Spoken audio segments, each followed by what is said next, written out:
मतलब कहने की बात नहीं है, केवल अनुभव की और बोध की बात है। ये तो शब्दों से इशारे किए जाते हैं, उन शब्दों का जो मर्म है छिपा हुआ है, उनके जो इशारे हैं, जो शब्द बोले जाते हैं, वो उन इशारों में हमें समझना है।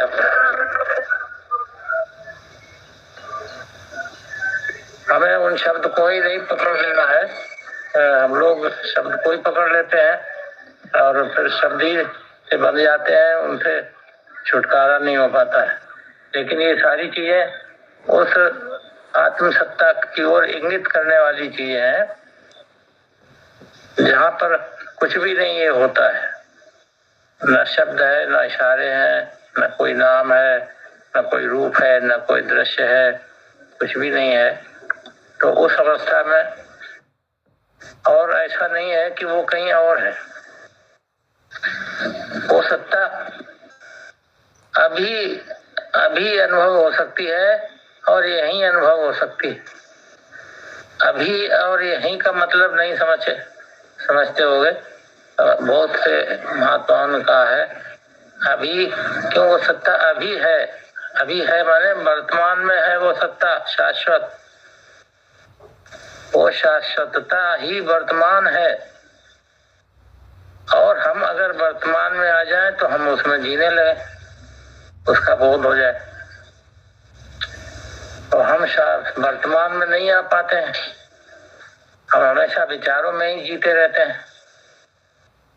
तो विचारों में जीना, विचारों से ही नहीं छुटकारा मिलता है और तमाम प्रकार की जो विचार संसार से संबंधित हैं, इच्छाएं, वासनाएं, उनसे ही नहीं हमें छुट्टी मिलती है।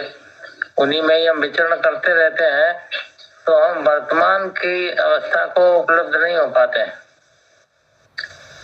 तो वो वर्तमान नित्य वर्तमान है और नित्य नूतन है, वही शाश्वत है, वही आत्मा है।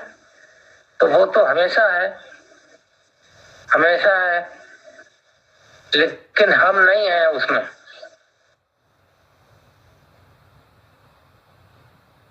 भूत में है, हम गिरे हुए में है। वो समय कहते हैं उसको। उस शाश्वतता में तो समय भी नहीं है, उस वर्तमान में तो समय भी नहीं है।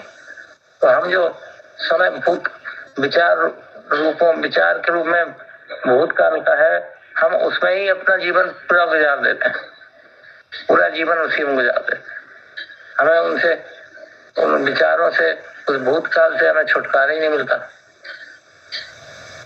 तो हमें अगर वर्तमान के शाश्वत अवस्था में जीना है, उसके बोध में जीना है, उसके स्वरूप में जीना है, तो हमको जो है पास्ट से, भूत से, विचारों से पूर्ण रूप में छुटकारा पाना होगा।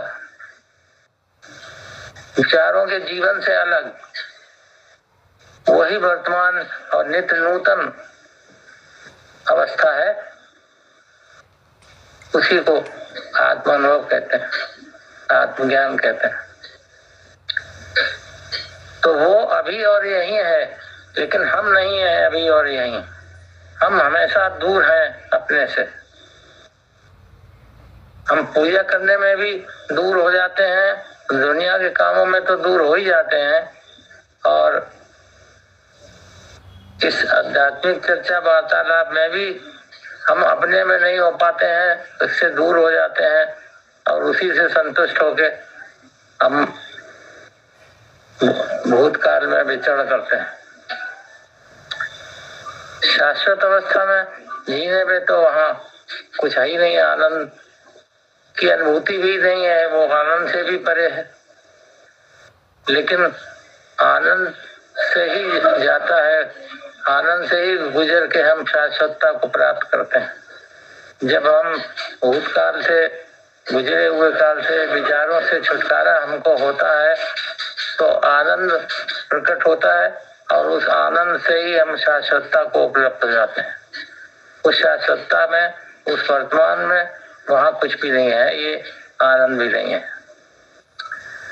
लेकिन आनंद का रस जब हम इस लौकिक या विचार जगत में आएंगे तो हमें सबसे पहले आभास आनंद का ही होगा, और आनंद में जीते हुए ही हम सांसारिक कार्यों में सांसारिक कार्यों का संपादन कर सकते हैं। तो खास बात यह है कि हमको अभी और इसी समय अपने में जीना, अपने में जाना, अपने में जाने के जो अवरोध हैं उनको देख लेना है ठीक से कि ये चीजें अवरोध पैदा कर रही हैं, उनको देखते हुए समझते हुए और फिर उनसे मुक्त होते हुए हमें अपने वर्तमान में शाश्वत अवस्था में नित्य नूतन में उसमें रहना है, और उसी में रहते हुए हमें इस संसार में नित्य मुक्त होकर संसार के लिए भगवान का माध्यम बन के भगवान अपने कार्य कराता। तो हम उसको दूर समझते हैं, हमेशा ही दूर समझते रहते हैं और पाने की कोशिश करते हैं, लेकिन वो हम सहज और सरल नहीं हो पाते। सरल होना माने, सरल होने का मतलब सरल कौन है? सरल कोई नहीं, सरल वही शाश्वत अवस्था है। सरलता माने जहाँ दो नहीं, अद्वैत, वही शाश्वत अवस्था, वही सरल है, उसी को सरल कहा गया है। तो सरल हो जाओ, कहते हैं लोग कि सरल हो जाओ। सरल है सब टेढ़े, हम अपने मन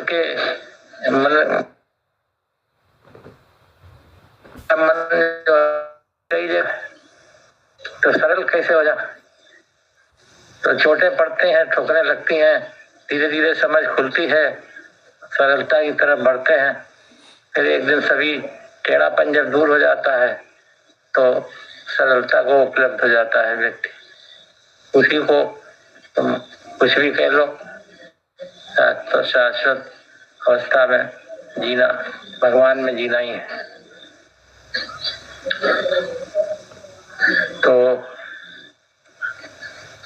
अभ्यास मन का जो हमारा है, विचारों का, इच्छाओं वासनाओं का, सांसारिकता का, तो अभ्यास हम हमारे झूठा अहंकार है वो, उसने दूसरे ढंग से अभ्यास कराया कई जन्मों से।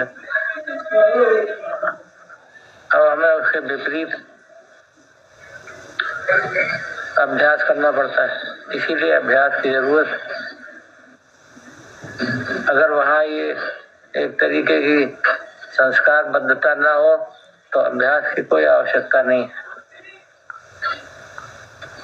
मन हृदय जैसे ही शुद्ध, जिसका शुद्ध है उसको कोई अभ्यास की आवश्यकता नहीं, और जिसका मन हृदय शुद्ध नहीं है, अशुद्ध है, उसको ही ये अभ्यास करने पड़ते हैं ताकि उसका मन और हृदय शुद्ध हो जाए और वो अपने स्वरूप को, अपने शाश्वत अवस्था को, अपनी वर्तमान अवस्था को प्राप्त हो सके और अपने को समझ सके और उसमें जी सके।